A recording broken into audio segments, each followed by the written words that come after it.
আলহামদুলিল্লাহ কাফা ওয়া সালামুন আলা ইবাদিল্লাযিনা আসতাফা আম্মা বাদ। সম্মানিত মুসলিম ইকরাম, আসসালামু আলাইকুম ওয়া রাহমাতুল্লাহ। আজকে আমরা বাইতুল মুকাদ্দাসের ইতিহাস সম্পর্কে আলোচনা করব। আমরা বিভিন্ন পত্রপত্রিকায় এই সময় বাইতুল মুকাদ্দাসের ইতিহাস সম্পর্কে যে ঐতিহাসিকদের কথাবার্তা আমরা দেখেছি, তো এটা ঐতিহাসিকরা যে পর্যন্ত তথ্য তাদের কাছে আছে সেটা বর্ণনা করেছেন। তো আমরা যে তথ্যটা বর্ণনা করব এটা আসমানি কিতাবের তথ্য। এই আসমানি কিতাব হিসেবে আমরা আসমানি কিতাব থেকে যে তথ্যটা পাওয়া যাচ্ছে সেই তথ্য আমরা বাইতুল মুকাদ্দাস সম্পর্কে আপনাদের কাছে পেশ করব। কোরআন পাকে সূরা আলে ইমরানের ৯৬ নম্বর আয়াত, আউযু বিল্লাহি মিনাশ শাইতানির রাজিম, ইন্না আউওয়ালা বায়াতুম ওয়াদি'a লিন-নাসি লাল্লাযী বিবাক্কাতা মুবারাকান ওয়া হুদাল লিল আলামিন ফীহি আয়াতুম বায়িনাতুম মাকাম ইব্রাহিম। আলে ইমরানের ৯৬ নম্বর আয়াতের তর্জমা শুনুন।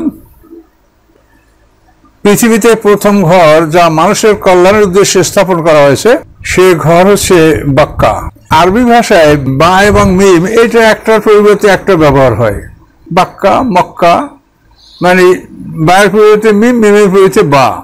এটা আরবি ভাষায় প্রচলন আছে, এইভাবে ব্যবহার হয়। এই জন্য আল্লাহ তাআলা বাক্কা বলছেন, এটা বাক্কা না বলে মক্কাও হতে পারে, এতে কোনো সমস্যা নাই।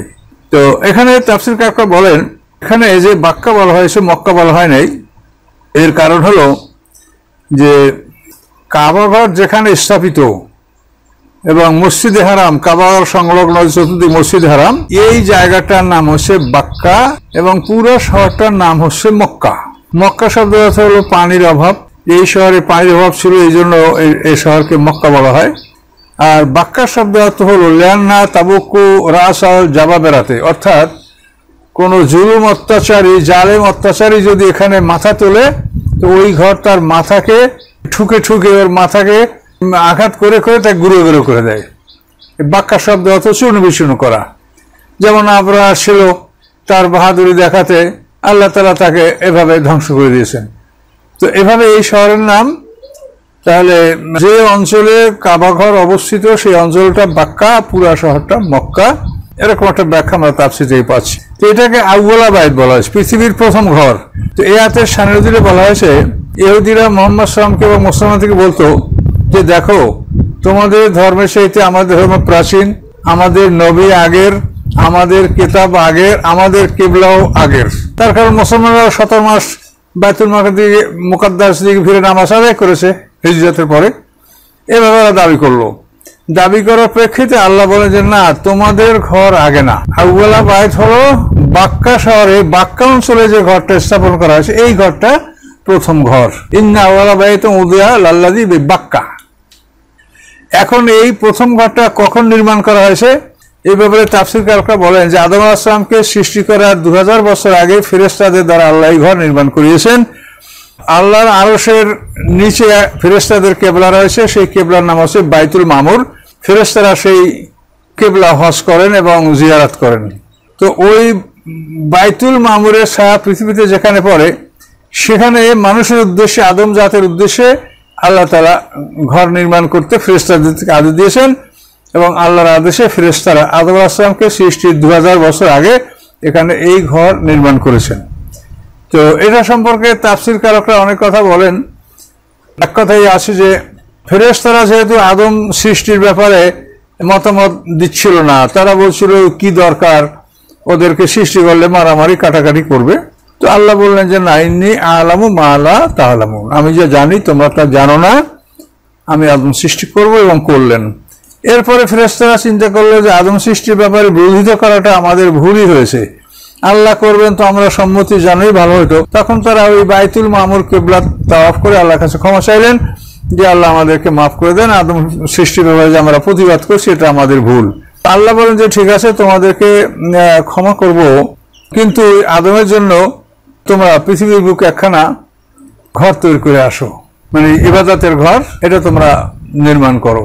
তো আদম আলাইহিস সালামের সৃষ্টির ব্যাপারে পরামর্শ গ্রহণ করা কোন সময় কোনটা হয়েছে এটা তো আমরা বলতে পারছি না। তা বোঝা যাচ্ছে যে আদম সৃষ্টির অনেক আগেই এই প্রশ্ন উত্তরগুলো এবং জিজ্ঞাসাবাদগুলো হয়েছে, পরে আদম সৃষ্টি করা হয়েছে।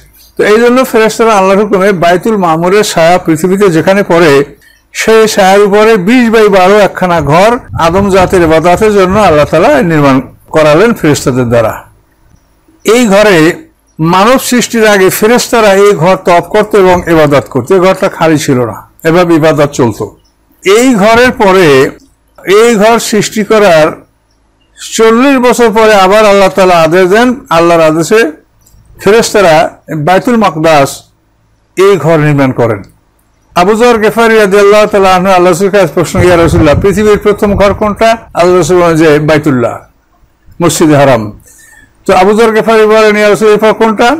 এরপর মসজিদে আকসা। তো দুইটার মধ্যে ব্যবধান কত? তো আল্লাহ রাসূল বলেন 40 বছরের ব্যবধান। তাহলে কাবাঘর সৃষ্টির 40 বছর পরে বাইতুল মুকাদ্দাস সৃষ্টি হয়েছে, অর্থাৎ আদম আলাইহিস সালামকে সৃষ্টি করার তাহলে মানে ওখানে হলো 2000 বছর, এখানে 2000 বছর থেকে 40 বছর কম। তো এইভাবে আল্লাহ তাআলা বাইতুল মুকাদ্দাস সৃষ্টির খবর এটা আমরা যেটা পাচ্ছি হাদিসে এবং তাফসীরের মাধ্যমে, আল্লাহ রাসূলের বর্ণনার মাধ্যমে এটা আমরা পাচ্ছি যে তাহলে এই মসজিদে আকসা এটা মানে সাধারণত ঐতিহাসিকরা বলেন সুলাইমান আলাইহিস সালামের আগের কি অবস্থা এটা তারা সাধারণত বলতে পারেন না অধিকাংশ আধুনিক ঐতিহাসিকরা, কিন্তু আমরা এটা ওহীর ভিত্তিতে যেটা আমরা বলছি সেখান থেকে আমরা কথা বলছি যে কাবাঘর সৃষ্টি হয়েছে আদম আলাইহিস সালামকে সৃষ্টির 2000 বছর আগে, আর বাইতুল মুকাদ্দাস সৃষ্টি হয়েছে তার 40 বছর পরে। তো এখানে কাবাঘর সৃষ্টি হওয়ার পরে তো কাবাঘরে আদম আলাইহিস সালাম থেকে আরম্ভ করে আদম আলাইহিস সালামের সন্তানের বংশধর নূহ আলাইহিস সালাম, তারপরে নূহ আলাইহিস সালামের পরে ইব্রাহিম আলাইহিস সালাম, ইব্রাহিম আলাইহিস সালামের পরে হলো এই কাবাঘর পুনর্নির্মাণ। মানে এটা খুব ইতিহাসটা বড় ইতিহাস, একদিনে এগুলা বলাও মুশকিল যে কাবাঘরকে পৃথিবীতে সর্বমোট 10 বার নির্মাণ করা হয়েছে। আপনারা প্রশ্ন করতে পারেন যে পৃথিবীতে আল্লাহ তাআলা ইবাদতের ঘর 2টা না করলে তো পারতেন। তো এখানে আমরা এর কারণ দর্শাতে পারবো না, আমি সঠিক উত্তর দিতে পারবো না। তবে আমরা যেটুকু জানি সেটা হলো আল্লাহ বলছেন যে আল্লাহর সৃষ্টিগুলি সব জোড়া জোড়া হয়ে থাকে, আল্লাহ তিনি একাই বেজোড়, এছাড়া তার সমস্ত সৃষ্টি হবে জোড়া জোড়া। এই জন্য যেহেতু এই ঘর আল্লাহর সৃষ্টি, এখানে এক জোড়া ঘর আল্লাহ সৃষ্টি করেছেন এবং এর মাধ্যমে আল্লাহ তাআলা ইসমাঈল আলাইহিস সালামের 2টা সন্তানকে আলাদা সম্মান জ্ঞাপন করেছেন। যে ইসমাঈল আলাইহিস সালামের কিবলা হলো মক্কা আর ইসহাক আলাইহিস সালামের সন্তানদের কিবলা হচ্ছে বাইতুল মাকদাস। তার 2 সন্তানকে সম্মান দেওয়া হয়েছে এবং ইবাদতের ঘর 2টা করা হয়েছে, কিন্তু কিবলা তো মক্কাই। ইব্রাহিম আলাইহিস সালাম তার জীবনে কোনোদিন মক্কা ছাড়া অন্য দিক ফিরে নামাজ আদায় করেন নাই। এখন পরে বনী ইসরাঈলদেরকে বাইতুল মুকাদ্দাস তাদের কিবলা নির্মাণ করা হয়েছে, এটা হলো তাদের চাহিদার উপরে।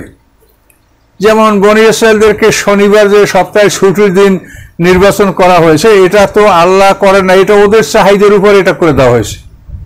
আল্লাহ বলছিলেন শুক্রবার গ্রহণ করে, তারা করে নাই।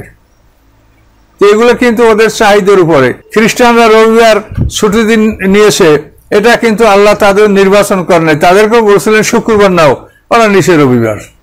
তো এই বনী ইসরাঈলদের এই কিবলা এটা কিন্তু তাদের চাহিদার উপরে আল্লাহ তাদের জন্য মঞ্জুর করেছেন।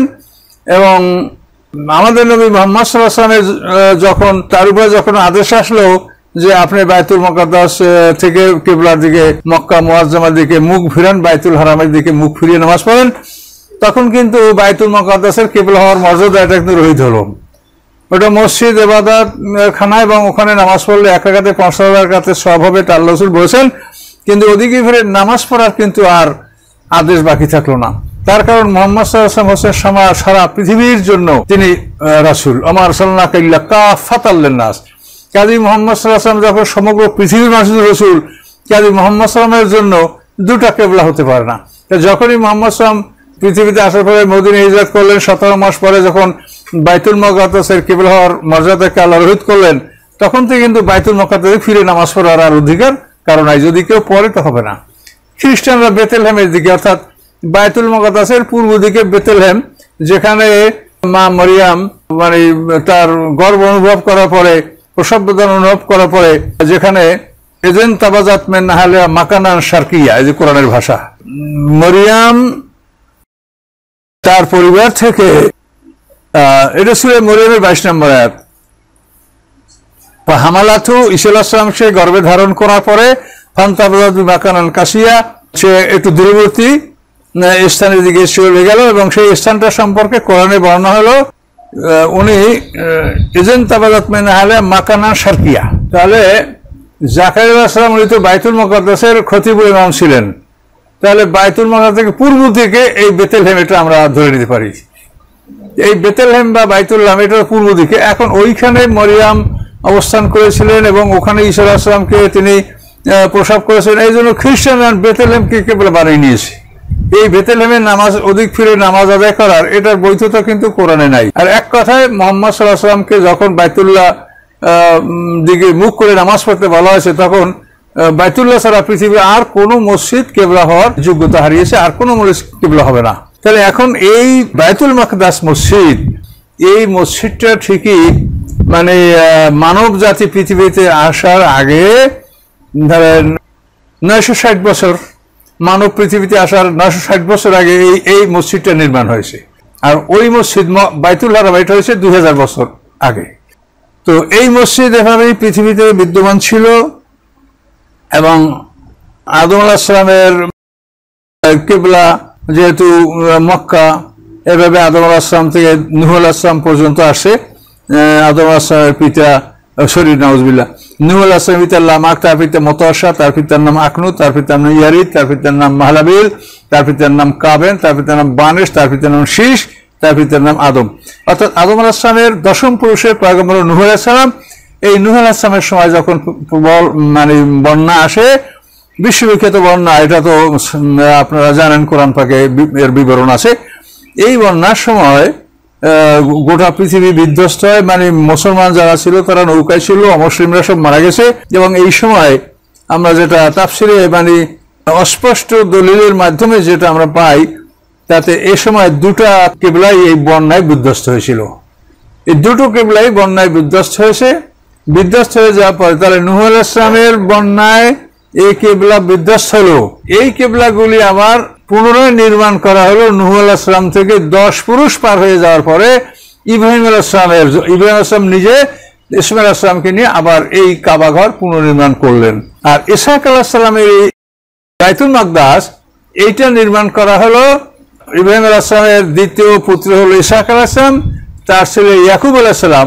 এই ইয়াকুব আলাইহিস সালামের মাধ্যমে এই বাইতুল মাকদাস এটা পুনরায় নির্মাণ করা হলো। এটার ইতিহাস আমি সংক্ষিপ্ত আকারে আপনাদেরকে বলার চেষ্টা করব। যে নূহ আলাইহিস সালামের প্লাবনে যখন কাবাঘর বিধ্বস্ত হয়েছে, তখন এই কাবাঘরের একটা মূল্যবান বস্তু হলো হাজারে আসওয়াদ। এটাকে জিবরিল আমিন আল্লাহর হুকুমে আবু কুবাইস পাহাড়ে হেফাজত করে রেখেছিলেন। দুইটা কিবলায় দুইটা পাথর আছে, খুব বিখ্যাত পাথর। বাইতুল্লাহ শরীফের পাথর হলো হাজারে আসওয়াদ, কালো পাথর, যেটা মানে আর কি দক্ষিণ পূর্ব কর্নারে যে পাথরটা স্থাপন করা, যেখান থেকে তওয়াফ শুরু করতে হয়, এই পাথর হলো হাজারে আসওয়াদ। খুব মূল্যবান পাথর, চুম্বন করলে গুনাহ মাফ হয় এবং এই পাথর থেকে হিজরত মানে তওয়াফ শুরু করতে হয়, আবার এখানেই তওয়াফ শেষ হয়। তো এই বাইতুল্লাহর যে পাথর এটা হলো হাজারে আসওয়াদ। আর বাইতুল মুকাদ্দাসে একটা পাথর আছে, সেটা হলো সখরা। ওই পাথরের নাম হচ্ছে সখরা। তাহলে দুই মসজিদে দুইটা গুরুত্বপূর্ণ পাথর। এই পাথরে মানুষের গুনাহ মাফ করে, অত্যন্ত সম্মানিত পাথর।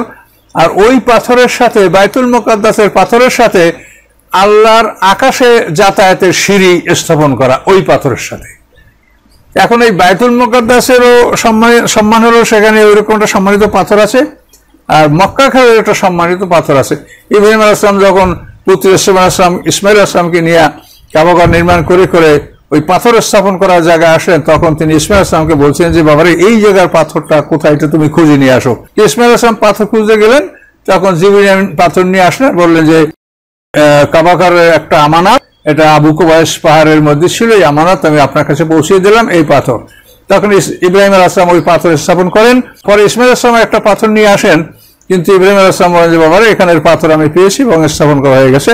তখন ইসমাঈল আলাইহিস সালাম যে পাথরটা নিয়ে আসেন, এইটা কাবা ঘরের উত্তর পশ্চিম কর্নারে হাতিমের বাইরে এই পাথরটা মাতাফের মধ্যে, এটা মাটির নিচে পোতা আছে, এই জায়গাটাকে হাজারে ইসমাইল বলা হবে। এইখানে ইসমাইল আলাইহিস সালামের কবর, এখানেই মা হাজারার কবর, মাতাফের নিচেগুলো সব। তো সম্মানিত শুধু এখন বন্যার পরে, অর্থাৎ নূহ আলাইহিস সালামের বন্যার পরে কাবা ঘর নির্মাণ করলেন ইব্রাহিম আলাইহিস সালাম। ওয়াইজ বাওয়ানা ইব্রাহিম মাকানাল বাইতে। এই বাওয়ানা শব্দের অর্থ হলো দেখিয়ে দেওয়া, সীমানা নির্ধারণ করে দেওয়া। অর্থাৎ ফেরেশতারা এই যে কাবাঘর নির্মাণ ফেরেশতারাই করছে, 20 বারও ওই ভিতের উপরেই কাবাঘর যতবার নির্মাণ হয়েছে ওই ভিতের কোনো পরিবর্তন হয় নাই। তো এখন নূহ আলাইহিস সালামের প্লাবনে কাবাঘরের অস্তিত্ব নাই। এখন এই কাবাঘর কোনখানে হবে, কিভাবে হবে, এটা ফেরেশতারা ইব্রাহিম আলাইহিস সালামকে এর ভিত বের করে দিয়েছিল এবং ওই ভিতের উপরে ইব্রাহিম আলাইহিস সালাম এই ঘর নির্মাণ করেছেন ইসমাইল আলাইহিস সালামকে নিয়ে। এর বিস্তারিত ঘটনা সূরা বাকারার মধ্যে আছে। এরপরে বাইতুল মুকাদ্দাস, এটাও ওই বন্যায় বিধ্বস্ত হয়েছে, কিন্তু এই বাইতুল মুকাদ্দাসকে পুনর্নির্মাণ করেছেন ইয়াকুব আলাইহিস সালাম। তার প্রমাণ আমরা এতটুকুই তাফসিরে পাই, খুব বিশদ বিবরণ নাই, যেটুকু আছে সে থেকে আপনাদেরকে বলছি যে ইয়াকুব আলাইহিস সালামের পিতা হলো ইসহাক আলাইহিস সালাম, আর ইসহাক আলাইহিস সালাম হলেন ইসমাইল আলাইহিস সালামের ভাই। ইসমাইল আলাইহিস সালামের 13 বছর পরে ইসহাক আলাইহিস সালাম জন্মগ্রহণ করেছেন, কিন্তু মা আলাদা, পিতা এক, মা আলাদা। ইসমাইল আলাইহিস সালাম হলেন মা হাজেরার ছেলে, আর ইসহাক আলাইহিস সালাম হলেন মা সারার ছেলে, কিন্তু পিতা ইব্রাহিম, দুজনের। তো এই ইসহাক আলাইহিস সালামের পুত্র হলো ইয়াকুব আলাইহিস সালাম। তো ইয়াকুব আলাইহিস সালামের সাথে তার আরো এক যমজ ভাই ছিল, তার নাম হলো আয়েজ। আয়েজ এবং ইয়াকুব এরা দুই ভাই যমজ। তো আয়েজ বড়, ইয়াকুব ছোট। ইয়াকুব মানে অনুজ, যে মানে পরবর্তীতে হয়েছে, অগ্রজ অনুজ। তো এই ইয়াকুব আলাইহিস সালাম আয়েজ দুই ভাই, তো এরা বড় হয়েছে এবং এদের পিতা ইসহাক আলাইহিস সালামের অনেক বয়স হয়েছে, তিনি অন্ধ হয়ে গেছেন, এখন আর চোখে দেখতে পাচ্ছেন না। এমন এক দিনে কোনো এক সময় ইসহাক আলাইহিস সালাম বললেন যে বড় ছেলে আয়েশকে, আয়েশ তুমি আমার জন্য শিকার করে, নীলগাই ভালো শিকার, জঙ্গলের পশু শিকার করে আমার জন্য খানা তৈরি করে দাও, গরু ভুনা করে দাও, আমি খাবো, তোমার জন্য দোয়া করবো।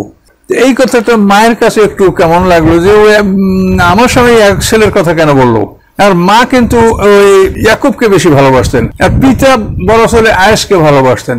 সংসারে কিন্তু এরকম হয়, বাবা কোনো ছেলের প্রতি মায়ের আকর্ষণটা বেশি থাকে, কারো প্রতি বাবার আকর্ষণ বেশি থাকে, এটা সংসারে কিন্তু এরকম হয়। তো এখন এদের মা হলো রেফকা বিনতে বাতুইল। ইসহাক আলাইহিস সালামের যে স্ত্রী তার নাম হলো রেফকা বিনতে বাতুইল। তো ইনি ওই ছোট ছেলে ইয়াকুবকে বলেন যে বেটা তোর বাবা তোর বড় ভাইয়ের জন্য দোয়া করবে, তার চাইতে তুই আগেই কৌশল করে দোয়াটা নিয়ে নে, তুই তোর পালের বকরি থেকে 2টা বকরি জবাই করে তাড়াতাড়ি গোশ ভুনা করে তোর বাবাকে খেতে দিবি এবং তোর বড় ভাই জামা পরে বাবার সামনে যাবে, খেয়ে তোর জন্য তোর বাবা আগে দোয়া করবে, সে বুঝতে পারবে অন্ধ মানুষ। তো এখানে এটা মায়ের একটা আগ্রহ যে ছোট ছেলের জন্য আমি দোয়া নিয়ে নেবো স্বামীর, এই জন্য তাকে ওই এভাবে খাইতে দেওয়া হলো এবং সে খাওয়া দাওয়া শেষ করে ছেলের জন্য দোয়া করলো। এই দোয়া হয়ে যাওয়ার পরেই আবার ইসহাক আলাইহিস সালামের যে ওই যে বড় ছেলে আয়েশ খাবার নিয়ে আসলো, বসে আব্বাই আপনার জন্য খানা নিয়ে আসি। তাহলে কেন বাবা তুই আগে আসলি না, আমি যে খাইলাম। তো তখন তো আয়েশ বুঝতে পারছে যে এটা তো মা এবং আমার ছোট ভাই ষড়যন্ত্র, যে বাবা আমার কাছে ভালো খানা চেয়েছে, এটা আমার পরিবর্তে ছোট ভাইয়ের মাধ্যমে এটা সম্পন্ন করা হলো, এটা তো মা এবং আমার ছোট ভাই চালাই করেছে। তো আমি বড় হলে পিতামাতা যখন অনুপস্থিত থাকবে তখন কিন্তু আমি এর প্রতিশোধ নিব। এইভাবে যখন সে প্রতিশোধের অঙ্গীকার ব্যক্ত করলো তখন কিন্তু মা ভীত হয়ে গেলেন, রেফকা বিনতে বাতুইল মা ভীত হয়ে গেলেন। ইয়াকুবকে বলেন যে ইয়াকুব তোমার এই বাড়িতে থাকা নিরাপদ নয়, তুমি এখান থেকে যাও, তোমার মামা বাড়ি সিরিয়াল হারান শহরে তোমার মামা লাবান, তুমি তোমার মামা বাড়ি যাও এবং যাইয়া তোমার মামার 2 কন্যা আছে, 2 মেয়ে আর 1 মেয়েকে বিয়া করে তুমি তোমার মামা বাড়ি থাকবা। তো এই কথা বলে বিদায় দেওয়ার পরে এখন ওই ইয়াকুব আলাইহিস সালাম ওখান থেকে মানে এদের বাড়ি থেকে সিরিয়া যে অঞ্চলে যাবে লাবান বা হারান শহর, এটা উত্তর দিকে। তো এখান থেকে ইয়াকুব আলাইহিস সালাম রওনা করলেন। রওনা করে করে রাত যখন গভীর হয়ে গেল তখন উনি এক জায়গায় মরুভূমিতে, মানে এদের তো অভ্যাস, একটা পাথর মাথার নিচে দিয়ে ঘুমিয়ে পড়লেন। তো ঘুমিয়ে পড়ার পরে এখন স্বপ্নে দেখে যে তাকে কেউ বলছে যে হে ইয়াকুব তুমি এই পাথরের কাছে এখানে আল্লাহর ঘর নির্মাণ করো। আর উনি দেখতে পারলেন যে পাথরের সাথে আকাশে ফেরেশতাদের ওঠানামার সিঁড়ি, মানে অগণিত ফেরেশতারা এই সিঁড়ির উপরে বসে এবং সিঁড়ি বেয়ে নিচে নামছে। তো এখানে যে আকাশের সিঁড়ি, এটা আপনি যদি বলেন যে কোথায় আছে, এটা আপনাকে জ্ঞান দিয়ে নিতে হবে। মানে কোরআন তো এমন একটা সংক্ষিপ্ত গ্রন্থ যার থেকে অনেক কিছু আপনাকে শিখে নিতে হবে। এখানে আপনি দেখেন যে সিঁড়ি এটা নিশ্চিত, তার কারণ আমাদের রাসূলের মেরাজ এটা মক্কা থেকে তাকে বাইতুল মুকাদ্দাস নিয়ে আনা হয়েছে, ওখান থেকে তাকে আসমানে সফর করানো হয়েছে। সিঁড়ি যদি মক্কাই থাকতো বা যদি এরকম সিস্টেম না থাকতো, আকাশে ওঠা নামার সিঁড়ির ব্যবস্থা না থাকতো, তাহলে আল্লাহ রসুলের মেরাজ মক্কা ঘর থেকে হতে পারতো। কিন্তু কোরআনে স্পষ্ট বলা যে আল্লাহ তাআলা রাতের বেলায় তার বান্দাকে মসজিদে হারাম থেকে দূরবর্তী মসজিদ আকসা বাইতুল মুকাদ্দাসে নিয়ে গেলেন। তাহলে এটা নিশ্চিতই যে ওখানে আকাশের সাথে সিঁড়িটা ওখানেই, এই জন্য আল্লাহ রসুলকে ওখানে নিয়ে যাওয়া হয়েছিল এবং ওখান থেকে তার আকাশ সফর শুরু হয়েছিল। তো এখন ওই স্বপ্নে দেখে যে এই পাথরটার সাথে আকাশে সিঁড়ি লাগানো, ফেরেশতারা ওঠানামা করছে এবং তাকে কেউ বলছে যে তুমি এখানে আল্লাহর ঘর থেকে করো। তাহলে এখন এখান থেকে আমরা এটা মানে আমাদের মানে তাফসীর কারক হিসেবে আমাদের জ্ঞানকে আমরা ব্যবহার করে আমরা এটা বলতে পারছি যে এইখানে বাইতুল মুকাদ্দাস ছিল এবং এই পাথরটা বাইতুল মুকাদ্দাসের, এবং এই পাথরটাকে হেফাজত আল্লাহ করেছেন। আর আল্লাহ তাআলা কি না করতে পারেন, আল্লাহ তাআলা কি না করতে পারেন, এই পাথর হেফাজত করার জন্য আল্লাহর কোনো ব্যাপার? তো এই পাথর ওখানে ছিল, তো উনি এই পাথর কেমন করে বুঝতে পারবেন যে আমি কোন পাথরের কাছে শুয়েছিলাম? তখন উনি ওই পাথরের তেল ঢেলে দিলেন। পাথরের উপর তেল ঢেলে রাখলে সে পাথর মানে ওই তেলটা বহুদিন শুকায় না, মানে বহু বছর এটা শুকায় না, ওরকমই থাকে। তো এইভাবে এই পাথরকে উনি চিহ্নিত করলেন। এরপরে উনি চলে গেলেন মামার বাড়িতে, তা লাইয়াকে বিয়া করে মামার বাড়ি থাকলেন। পরে আর এক বোন রাহিলকেও বিয়া করলেন। সেই যুগে একসঙ্গে দুই বোনকে বিয়া করা যায় ছিল। এটা তো মুসা আলাইহিস সালামের ভয়ে তাওরাত কিতাব নাযিল হওয়ার আগের ঘটনা। তো এখানে উনি থাকার পরে এখান থেকে উনি ওনার যখন 12টা সন্তান হয়, এই 12 সন্তান নিয়ে হওয়ার পরে উনি আল্লাহর কাছে মান্নত করলেন যে আমি যদি নিরাপদে আমি বাড়িতে ফিরতে পারি তাহলে আমি একটা সন্তান আল্লাহর রাস্তায় আমি কোরবানি করে দেব, এই মানত করলেন। মানত করে উনি যখন মনে করলেন যে এখন আমার বাড়িতে নিরাপদ, আর কোনো সমস্যা নাই, আমি বাইতুল মুকাদ্দাস যেতে পারবো, তো রওনা করে আসলেন। আসার পরে প্রতিমধ্যে দেখতে পেলেন যে ওনার এই পরিবার পরিজনের মধ্যে কাফেলার মধ্যে একটা চোর ঢুকে পড়েছে।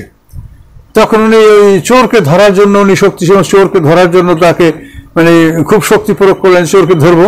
আর চোরও খুব শক্তিশালী, তাকে ধরতে পারা যাচ্ছে না। দুইজনই খুব মানে খুব কুস্তি হচ্ছে, চোরও শক্তিশালী আর এও শক্তিশালী, কিন্তু এ ছিল একজন ফেরেশতা। শেষ পর্যন্ত ওই চোর যাকে ইয়াকুব আলাইহিস সালাম মানে চোর মনে করেছিলেন, সে ইয়াকুব আলাইহিস সালামের রানে এমন একটা জায়গায় চিমটি কাটলেন যার ফলে সাথে সাথে তার মানে একশিরা রোগ এটা দেখা দিল এবং একটা বেশি ফুলে উঠলো এবং প্রচন্ড বেদনা শুরু হয়ে গেল। এবং সে ওই চোরকে ছেড়ে দিলেন। ছেড়ে দেওয়ার পরে এখন দেখা যাচ্ছে ওই ভিতর থেকেই চোর উড়ে যাচ্ছে আকাশের দিক, এদিক সেদিক নিয়ে ওখান থেকে আকাশে উড়ে যাচ্ছে। তখন ইয়াকুব আলাইহিস সালাম বুঝতে পারলেন যে এ তো ফেরেশতা। এবং শেষ পর্যন্ত তার এই যে বেদনা শুরু হয়ে গেল, এই বেদনায় কোকাতে কোকাতেই তিনি বাইতুল মুকাদ্দাস তার বাপদাদার বাড়িতে গেলেন।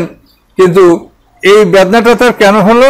যে তিনি আল্লাহর কাছে মানত করছিলেন যে আমি যদি নিরাপদে সুস্থে আমি বাড়ি পৌঁছতে বাড়িতে একটা ছেলে কোরবানি করব, এই ছেলে কোরবানি থেকে আল্লাহ তাআলা তাকে মুক্তি দেওয়ার জন্য এই রোগটা তাকে আল্লাহ দিয়েছিলেন।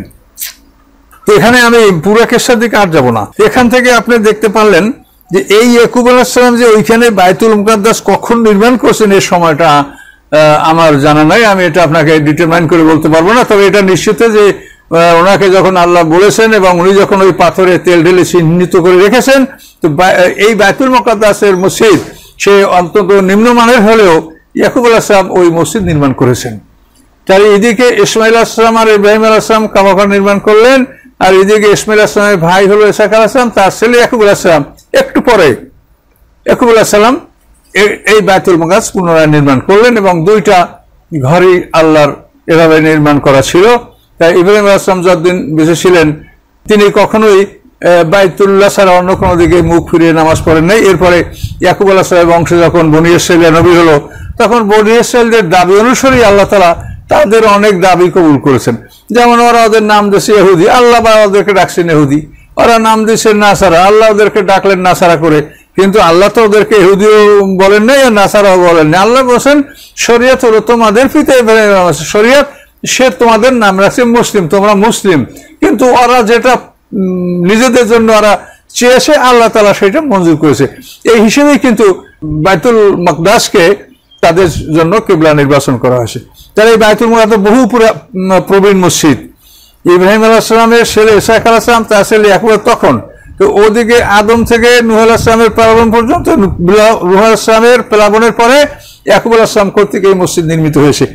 এরপরে এই মসজিদ সংস্কার কে বা কারা করেছেন এর সঠিক ইতিহাস পাওয়া যায় না, তবে বিখ্যাত একটা ইতিহাস পাওয়া যায় যে হযরত সুলাইমান আলাইহিস সালাম এই মসজিদ নির্মাণ করেছেন। এখন সুলাইমান আলাইহিস সালাম অনেক পরের পয়গম্বর। দেখেন, এই ইয়াকুব আলাইহিস সালামের ছেলে ইউসুফ আলাইহিস সালাম, তারপরে ওই বংশ থেকে আইয়ুব আলাইহিস সালাম, তারপরে ওই বংশ থেকে আরো নিচের দিকে এসে মুসা আলাইহিস সালামের আগে ওহাব আলাইহিস সালাম, তারপরে মুসা আলাইহিস সালাম, তারপরে মুসা আলাইহিস সালাম পরে ইউসুফ ইবনে নুন, কালেব ইবনে ইউকান্না, উজাইর আলাইহিস সালাম, তারপরে ইলিয়াস, ইয়াসা, জুলকিফাল, তারপরে হিসকিল, শামুবিল। এই শামুবিলের জমানায় হলো দাউদ আলাইহিস সালাম। বহু পরের কথা। দাউদ আলাইহিস সালাম শামুবিলের আমলে, অর্থাৎ শামুবিল পয়গম্বরের নেতৃত্বে এবং তালুত বাদশার সেনাপতিত্বে দাউদ আলাইহিস সালাম জালুত বাদশাকে হত্যা করেছিল। অকতলা দাউদ ও জালুতা। এই দাউদ আলাইহিস সালাম জালুত বাদশাকে হত্যা করার পরে দাউদ আলাইহিস সালামের সময়কাল পার হয়ে যাওয়ার পরে দাউদ আলাইহিস সালামের পুত্র 19 পুত্রের মধ্যে ছোট ছিলেন সুলাইমান। এই সুলাইমান আলাইহিস সালাম তিনি নবুয়ত আল্লাহ তাকে দান করলেন এবং সাম্রাজ্য দান করলেন।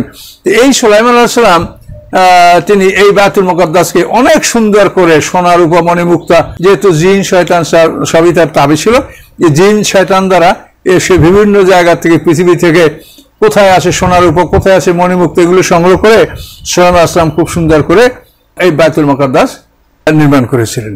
সুলাইমান আলাইহিস সালামের পরে পয়গম্বর হলো মাত্র কয়েকজন। সুলাইমান আলাইহিস সালামের পরে পয়গম্বর হলো জাকারিয়া আলাইহিস সালাম, তিনি নবী। তারপরে জাকারিয়া সালামের পরপরই ইয়াহইয়া আলাইহিস সালাম, ইয়া আলাইহিস সালামের পরে ঈসা আলাইহিস সালাম, তারপরে আমাদের নবী মুহাম্মদ রাসূলুল্লাহ সাল্লাল্লাহু আলাইহি ওয়াসাল্লাম। তাহলে এখন এই বাইতুল মুকাদ্দাসের ইতিহাসটা এটাই, এবং এই অঞ্চলটাকে আল্লাহ তাআলা, শুধু ঘরটা না, ওই অঞ্চলটাকেই আল্লাহ তাআলা আরদে মুকাদ্দাস বা পবিত্র ভূমি বলে আখ্যায়িত করেছেন। তার কারণ মুসা আলাইহিস সালাম যখন মাদায়েন থেকে মিশরে যাচ্ছিলেন, তো এটাও বাইতুল মুকাদ্দাসের পূর্ব দিকে হবে। তো এখানে মুসা আলাইহিস সালাম তুয়া ময়দানে যেখানে নবুয়ত লাভ করলেন সেটাই বাইতুল মুকাদ্দাস। আবার ঈসা আলাইহিস সালাম যেখানে জন্মগ্রহণ করেন মাকানান শারকিয়া, ফান্তাবাজাত মিন আহলিয়া মাকানান শারকিয়া, এটাও বাইতুল মুকাদ্দাসের পূর্ব দিকে, অর্থাৎ ভূমধ্য সাগরের দক্ষিণ পূর্ব অঞ্চলে এই সব স্পটগুলি, এবং এখানে এগুলি সব হয়েছে। তো এই জন্য তো এই জমিতে যেহেতু ইসহাক আলাইহিস সালামের পর থেকে আরম্ভ করে ঈসা আলাইহিস সালাম পর্যন্ত সমস্ত নবী রাসূলদের আগমন ঘটেছে, এই জন্য এই জায়গাটা আল্লাহ বলছেন এটা পবিত্র ভূমি। তো এই পবিত্র ভূমি, এটা আল্লাহর জায়গা, আল্লাহর ঘর, এবং আমরা সবাই আল্লাহর বান্দা। এই সমস্ত জায়গায় ধরেন এই যে বাইতুল মাকদাস, এখানে ইহুদি, খ্রিস্টান, মুসলমান সবারই এখানে সমান অধিকার, যেহেতু এটা আল্লাহর ঘর এবং ইবাদতের ঘর। ওখানের ফজিলত হলো আল্লাহ রাসূল বলছেন 1 রাকাত নামাজ পড়লে 50,000 রাকাতের সওয়াব হবে। এই জন্য আমাদের মক্কা ঘর, এখানেও কিন্তু ইহুদি খ্রিস্টানদের বাধা নাই, তারা সেখানে ইবাদত করুক, সারা সেখানে যাক, কিন্তু তারা যায় না, যাবে না। আল্লাহ তাআলা মক্কা ঘর সম্পর্কে মক্কা বিজয়ের পরে ঘোষণা এতটুকুই দিয়েছেন, ইয়া আইয়ুহাল্লাযীনা আমানু ইন্নামাল মুশরিকুনা নাজাসুন ফালা ইয়াকরাবুল মাসজিদাল হারামা বা'দা আমিম হাযা। হে ঈমানদারগণ, নিশ্চয়ই মুশরিকরা অপবিত্র, এবছরের পরে যেন তারা এই মসজিদের কাছে না আসে। যেহেতু তারা উলঙ্গ অবস্থায় কাবাঘর তওয়াফ করতো এবং অনেক অশ্লীল কাজকর্ম এখানে করত, কাজেই আল্লাহ বলছেন যে এরা অপবিত্র। এই মুশরিকরা অপবিত্র, এটা গোসল করলে পাক হবে না। মুশরিকরা যে অপবিত্র, এইটা পাক হওয়ার উপায় হলো লা ইলাহা ইল্লাল্লাহ বলতে হবে, তাহলে মুশরিক পাক হবে। আর আমরা মুমিনরা, আমরা উযু গোসল করলে পাক হব। যদি হযরত সাহেব মানে নিম্নমানের অপবিত্র হইল উযু, তারপরে একেবারে বড় অপবিত্র হইলে গোসল, কিন্তু মুশরিকরা উযু আর গোসলে পাক হবে না, তাদের পবিত্র হচ্ছে লা ইলাহা ইল্লাল্লাহ। এই লা ইলাহা ইল্লাল্লাহ বলে যদি তারা ভিতরের মূর্তিকে বর্জন করে, বিসর্জন দেয়, তাহলে তারা পবিত্র হবে। তো এখানে আমরা যে কথাটা বলছি সেটা হলো যে মক্কা ঘরে কিন্তু আল্লাহ তাআলা ইহুদি খ্রিস্টানদের প্রবেশ নিষেধ করে নাই, বলছে যে মুশরিকরা নাফাক, ওদেরকে এবছরের পরে যেন ওরা এখানে না প্রবেশ করে, এটা আল্লাহ বলছেন। তাহলে মক্কা ঘরে ইহুদি খ্রিস্টানরা ইবাদত করতে পারবে। তো এখন আর আমরাও মুসলমানরা বাইতুল মুকাদ্দাসে ইবাদত করতে পারবো। আসলে আমরা তো আল্লাহর বান্দা, ইহুদি খ্রিস্টানরা আর আমরা কি ব্যবধান বলেন? আমরা কি ইহুদিদের নবী মুসাকে অস্বীকার করি? আমরা কি তাওরাত কিতাব অস্বীকার করি? তা আমরা তো তাদেরকে আমরা মেনেই নিচ্ছি, কিন্তু তারা আমাদেরকে মানছে না, এটা আমরা কি করবো বলেন? ঈসা আলাইহিস সালাম আল্লাহর রাসূল, এটাকে আমরা অস্বীকার করছি? মুহাম্মদ সাল্লাল্লাহু আলাইহি ওয়াসাল্লাম উম্মতরা ইনজিল আল্লাহর কিতাব, এটা কি আমরা অস্বীকার করছি? তো আমরা তো তাদের কোনোটাকেই অস্বীকার করছি না, কিন্তু তারা আমাদেরকে গ্রহণ করছে না। এখন আমরা কি করব? এই জন্য হাসরের ময়দানে আল্লাহর কাছে এটার ফয়সালা হবে যে তোমরা অহংকার করে কেন মুহাম্মদ সাল্লামকে অস্বীকার করলে, আল্লাহর কোরআনকে তোমরা কেন অস্বীকার করলে, এটার জন্য জবাবদিহিতা আল্লাহর কাছে তারা জবাবদিহিতা করবে। হাসরের ময়দানে এটার জন্য তারা কি অবস্থার সম্মুখীন হয় সেটা ইনশাল্লাহ আমাদের ভাগ্যবান হলে আমরা হয়তো দেখতে পারবো। তো এখন বিষয়টা বোঝেন যে আল্লাহ তাআলা তার উদ্দেশ্য যে আমরা সবাই একটা মিল্লাত, সমগ্র পৃথিবীতে আমরা একত্রে বসবাস করি, এবং ইব্রাহিম আলাইহিস সালাম আমাদের সবার জাতির পিতা, মিল্লাতে আবিকুম ইব্রাহিম, আর ইব্রাহিম আলাইহিস সালাম থেকে তোমরাও আর আমরাও, তোমরা ইসহাক আলাইহিস সালামের বংশধর, আমরা ইসমাঈল আলাইহিস সালাম থেকে, এই গ্রুপ থেকে আমাদের মুহাম্মদ সাল্লাল্লাহু আলাইহি ওয়াসাল্লাম আসেন। কাজে আমরা তো একই সব।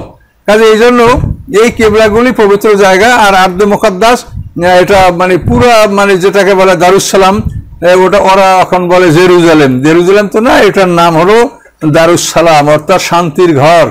যেরকম কাবাঘরকে বলা হয়েছে নিরাপত্তার ঘর, নিরাপত্তার জায়গা, আমনা। তো এটা নিরাপত্তার জায়গা, আর এটা হলো শান্তির জায়গা, দারুস সালাম।